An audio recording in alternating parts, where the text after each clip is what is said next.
Well, it's been a couple months since I did any modeling, and I've decided to start a new project. It's the amusing hobby E-100. Take a look at it.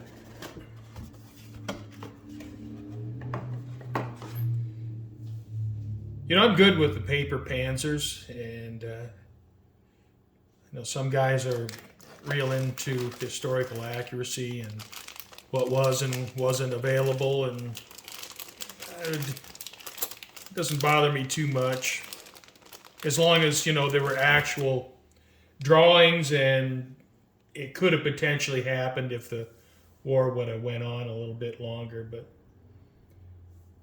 so the E-100, here I have the road wheels, suspension arms,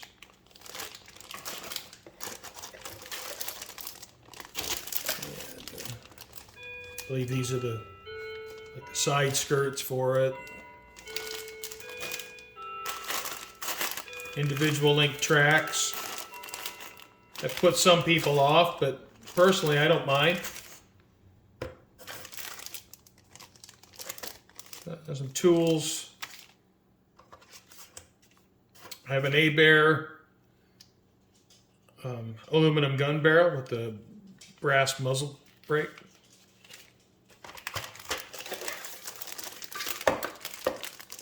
It's got a big turret, great big turret. It's kind of like a Minnie Mouse. And the hull is big. I mean, this is a big tank. So a little bit of PE.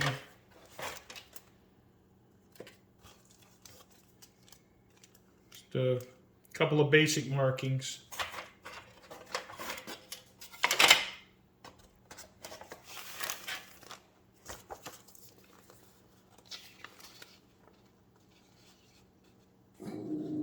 Here we got the disc camo. That's an interesting scheme. We got an octopus scheme. That's pretty cool. So some really interesting paint schemes. And there's not a lot of parts. I mean, other than the tracks, there's not a whole lot of parts. So I've never built one of these. It's a big tank. Might be kind of fun. So, gonna give it a try. One thing I like about this amusing hobby E-100 is that it has movable suspension. So the model can be posed on a display base, and you can have the suspension over uneven terrain. And I always like that. I think that's a pretty nice feature in a kit. But,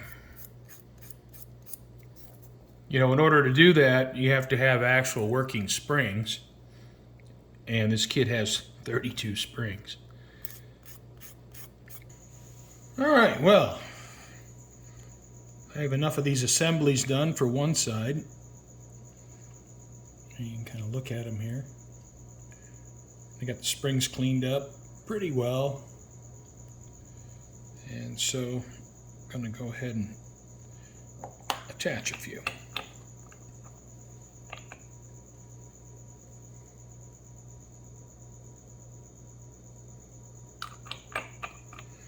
And we'll see how this goes.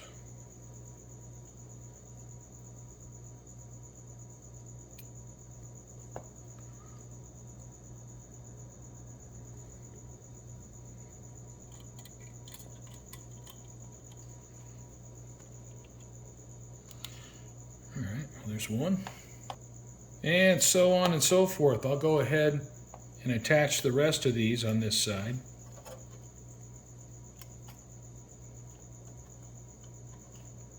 And once I have these attached and let the glue set up for a little bit, I'll go ahead and attach the swing arms.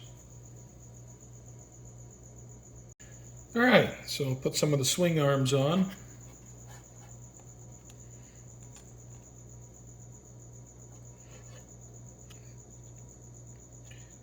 And these don't get glued.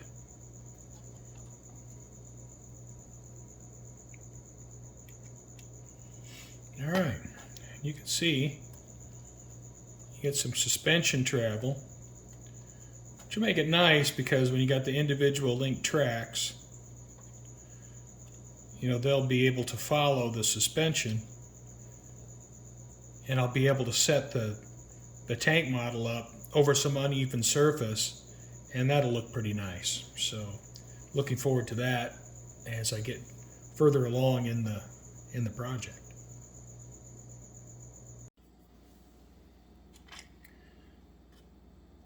Now I have all the springs installed, and I've started to install the retaining caps for the suspension arms.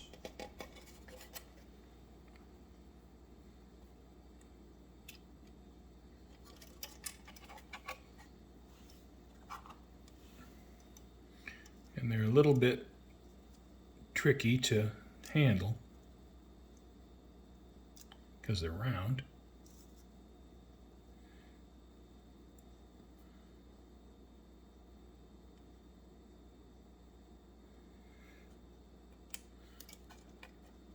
I slide over the suspension arm, and I found that if the cap is even with the end of the suspension arm, that's about right. And then put enough thin cement on there. I don't want it to wick inside, but I need enough to make sure it glues the cap on.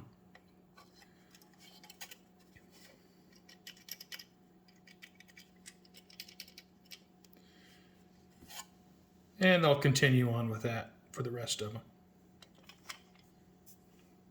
All right, I've assembled the wheels. And, as I showed before, we got the suspension.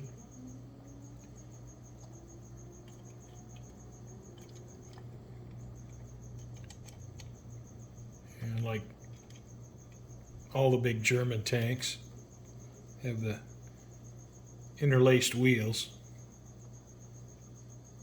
And I'm not going to glue this stuff on now because I want to remove the wheels for painting.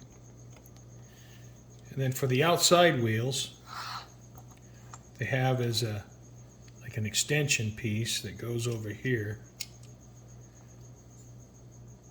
And then the wheel goes on like this. And then there's a cap that glues down into the center here, so this can still rotate. It's not important to me that they rotate, but I want to make sure I get them painted before I permanently install them on the model.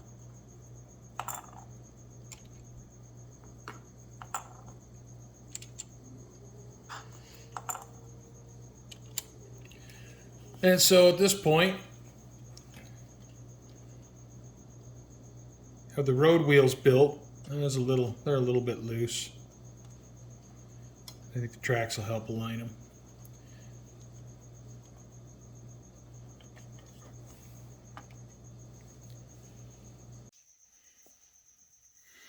All right. Now I sanded these 4 pieces for the rear idler, and there's a little bit of flash, so I got to go in there and melt some of the shavings that were left over. So the way I'm putting this together might seem backwards, but this piece needs to move freely inside the assembly. And so I'm going to glue this outer piece on first.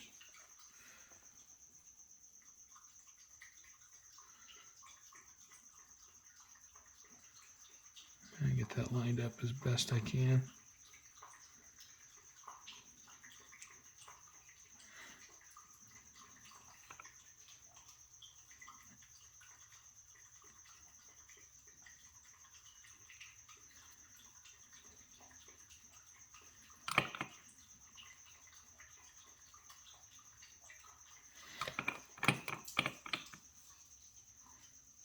Oh, my dog's thirsty. I don't know if you can hear that or not.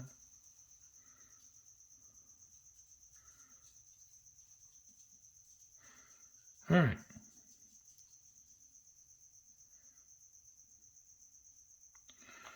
Now, set this piece in place. It rotates freely.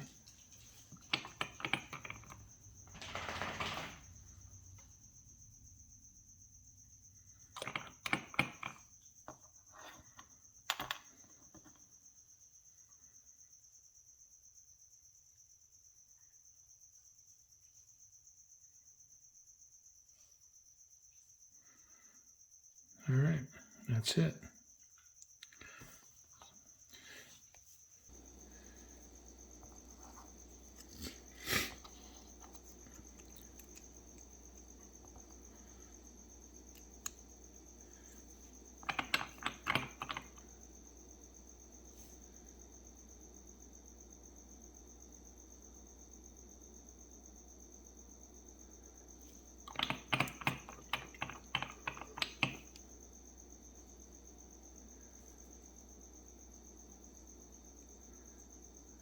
And the same with this one.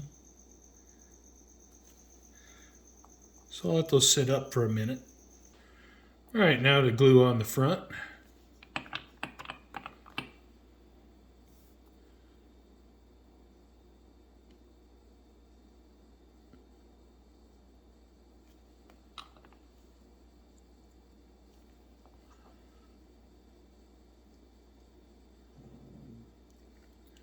Try to align the, make sure the teeth are aligned.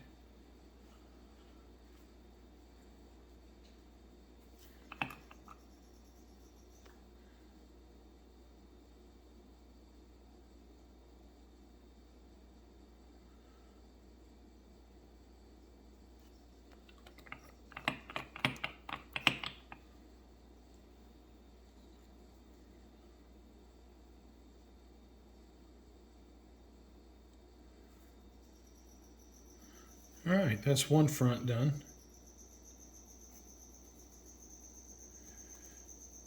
So I have the drive sprockets done. Got the rear idlers done. And I'm not going to glue these on. I'm going to wait until after they're painted. These I will go ahead and glue on. So I'll do that next. All right, so I'll go ahead and glue on the front drive sprockets.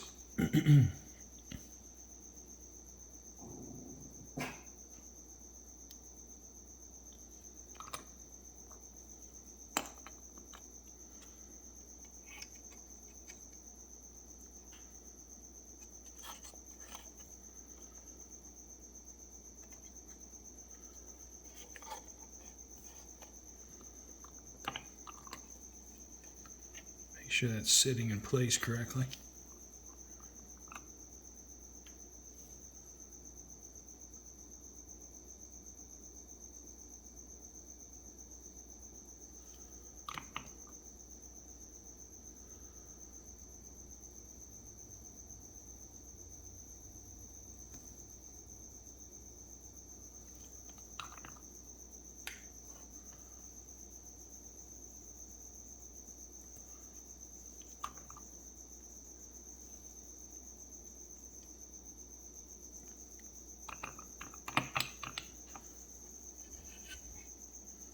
All right, hold that just for a bit.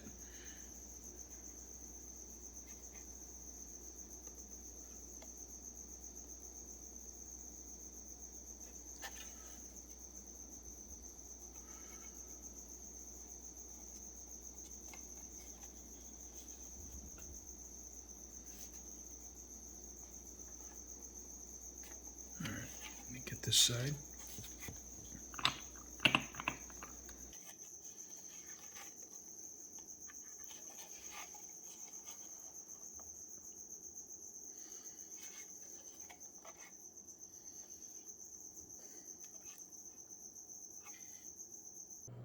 Okay, so I have part of the rear armor put together. And I believe these are for the C-hooks. Get a pointer. and I looked through the instructions and there aren't any to install there, so these are glued in place. Got the tail light, and I think these are the tension adjusters for the idler, and I have those glued in place. I'm not going to glue the exhaust on now. I'm going to wait until after the model is painted, and then I'll do those separately. But I have the exhaust assembled, and there's a nice little ring here with some bolt detail for bolting on the exhaust pipes. And what I may do with these pieces, I may put some texture on there, but I'm not going to do that right now. So I'm just going to set these aside, put them in a little container I have, and I put my parts in here. And I just put a little cap on it. I found that if I glue in this rear plate now, that sometimes I end up with some bowing in the hull, and then my upper structure doesn't fit quite right and I end up with some gaps. So what I'm going to do is I'm going to try to assemble the upper hull to the lower hull and the back plate at the same time, get it to fit, and then glue it in place. While I'm prepping the upper hull to be glued to the lower hull, you have to glue the fans in from the bottom, so I went ahead and did that. And before I glued them in, I painted them silver or aluminum color. And I did that, they probably weren't painted aluminum or silver in reality. Well, of course, who knows? There was only one hull built, so I don't think anybody knows what they look like. But generally, probably not. But I wanted a little bit of contrast, so I painted them silver. And I painted the grills here a dark primer red, so when I put the photo etch over the top, you don't see the yellow plastic. And when I put the grills here, you can just see the silver beneath it. But more than likely, when the model's painted, that silver is going to go away, but it may not all go away. So it might be, an interesting visual. If you're really scrutinizing the model, it may show up. But I'm getting the upper hull prepared to glue onto the lower hull. So these had to be glued in, and since I was doing that, I was going to glue on these grills. Wanted to paint those, paint the fans, because once the photo etch is on, well, this bare plastic, oftentimes it'll show up. So I wanted to get it painted before putting the photo etch on. Well, I have the upper and lower hull glued together, and overall the fit's pretty good. You can see there's hardly any seam along this edge. In the back, I have some small gaps here in the corners. Just a touch of putty will be needed there.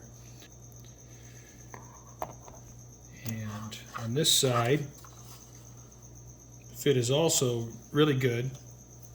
I mean, it's almost seamless. And when you get up front, the fit is also good up here. And I need a little bit of sanding on these spots. But overall, for the length of the hull,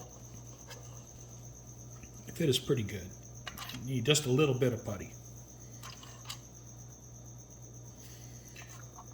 And you can see here, the fit is also good around here.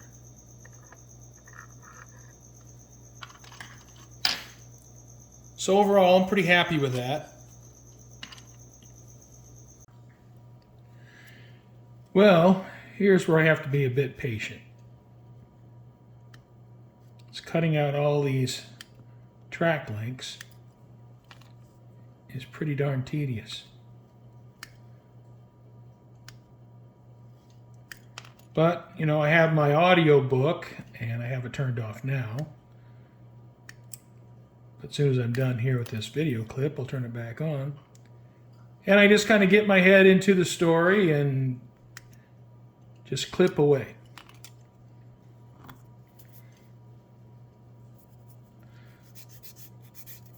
It's not as bad as it might seem. It takes a little while, though. What I've decided to do is I'm going to add the rolled steel texture to the top of the hull.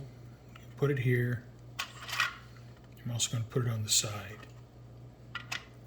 So what I'll do is I'll just take the Tamiya basic putty, mix it with some extra thin cement, and apply it with a well-used brush.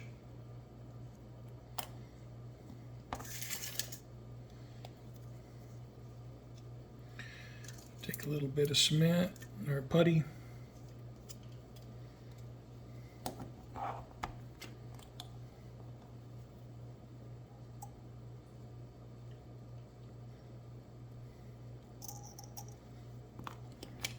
Mix in some cement.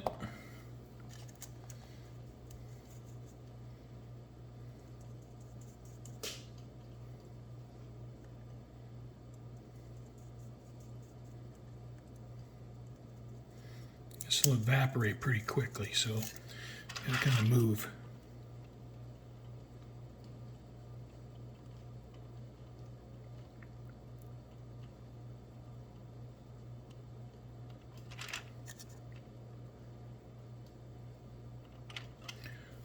Okay, I have the texture on the model, so I still have to do the turret. I got the side, front, bottom, front, side, top of the hull, and the rear. So I have the rolled metal texture on the entire model. And the putty, I used a pretty thin mixture. So I thinned it out pretty well and then applied it. And one thing about this process is it stinks to high heaven. But I'll let it dry overnight. And I have a little bit of sanding to do in a few areas where I puttied some gaps. And continue on with the project. Now that I have the rolled steel texture on all the surfaces, at least on the hull surfaces, I still have to do the turret. Next thing I wanted to do is work on the flame cuts. I don't know if you can see, but you know, the flame cuts, the kit flame cuts, they're very regular, and I wanted to make them a bit more irregular. So here, I've soaked these flame cuts with cement, liquid cement. And so now what I'll do is I'll take this Tamiya panel line scriber and I'll go in and scribe it somewhat randomly to make some heavier cuts.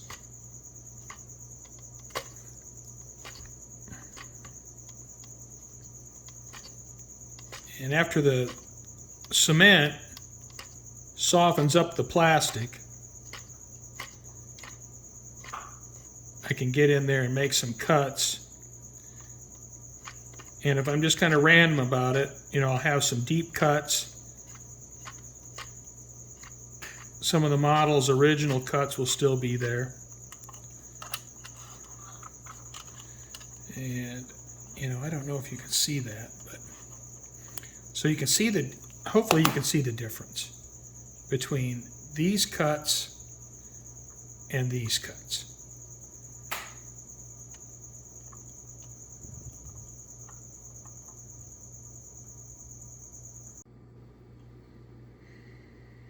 Well, working on the rear hatch of the turret,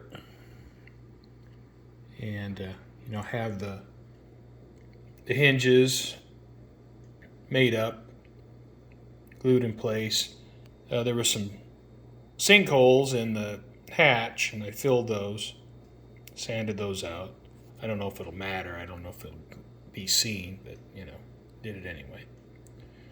I have the hatch glued in place. And when gluing the hatch, you know, I kind of set it in place and centered it up. It sags a little bit, but I think it'll be all right. And then here's the outside piece for the hatch. I'll glue that on once this sets up for a bit. And I also glued the gun to the base of the turret. And, you know, it's pretty simplistic. You know, there's not much of a breech there, but I suppose if Amusing Hobby wanted to detail the gun, they have a start. And I also took epoxy and put my metal barrel in the mantlet. So I have epoxy in there. That's how I glued it. I had a little left over, so I put it in there. So I'll let that set up overnight. Actually, you know, maybe several nights before I need to use this part. So I'll set that aside and continue on with the turret.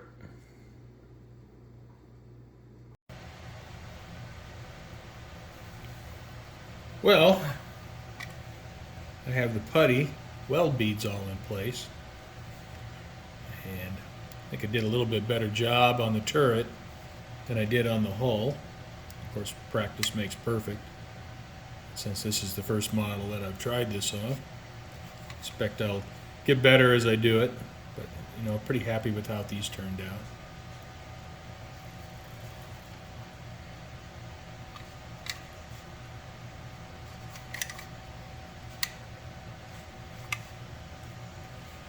And so the next step will be to apply the texture to the sides of the turret. And you can see there's already a cast texture in the plastic.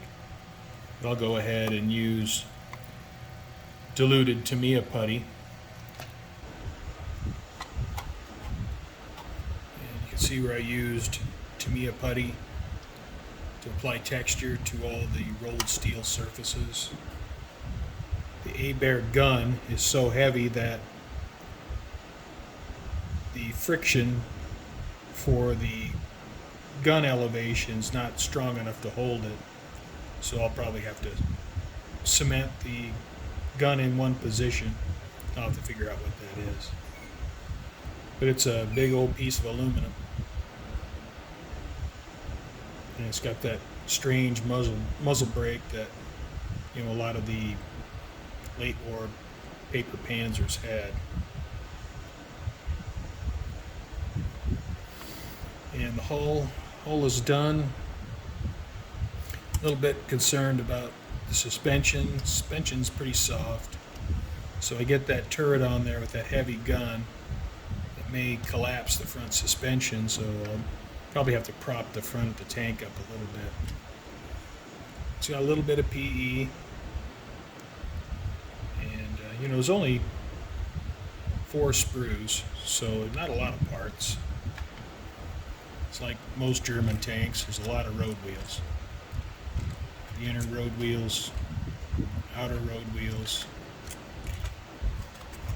They got the rear idler, the mufflers, the covers for the exhaust, some other small parts, tow hooks. And I'll paint everything, all this stuff separate.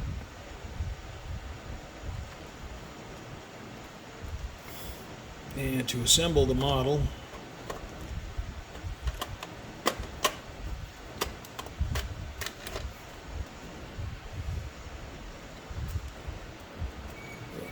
there we go.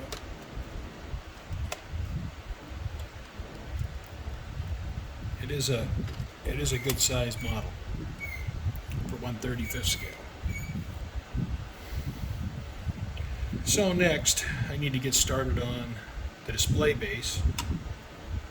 and then I can position the E-100, put the tracks together. I have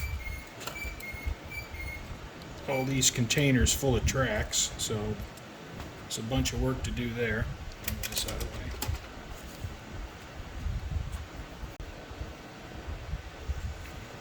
I still have the side armor to put on. I'll probably leave a couple pieces off just to show the tracks off, but most of it will probably go on, and that'll all come later. I can clip it loose now and sand it and get it ready for primer. Well, I've assembled a nice string of track here. I don't know the exact number of links, but I'm going to go ahead and wrap this around the drive sprocket and the road wheels and just see what I need to finish it up. I have a long length of track installed, and I have it wedged in place so that when the cement sets up, it has a fixed shape. That's especially important around the drive sprocket, and will also be that way for the rear idler. And I have a piece shaped for the rear idler. So I'll let this set up for several hours, and then I'll install the last bit of track. And I'll need to leave a gap so that I can remove the track.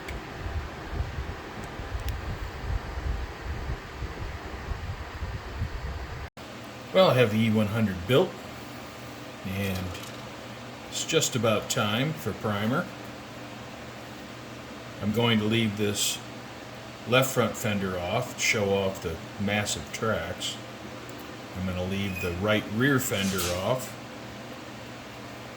I have all the texture on, barrel's ready to go, all the individual parts. I'll prime the inside of the road wheels first. Once that dries, I'll flip them over. Same with the rest of the parts. Prime everything on the inside first. Going to use this AK red primer. It's the first time I'm going to try this.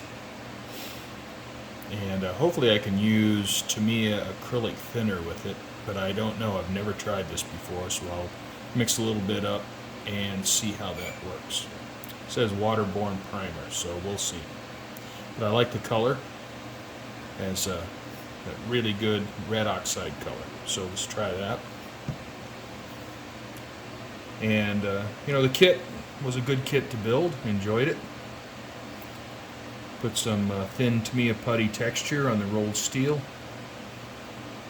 Use the A-Bear barrel and muzzle brake. It's a pretty nice part. And did the texturing on the mantlet. Have some small parts that all have to be primed. So it's at that point where got to primer the parts, but the model's built. Oh, the tracks.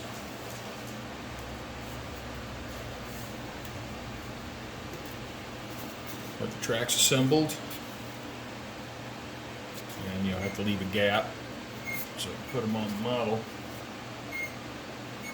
And that's one side. Here's the other side.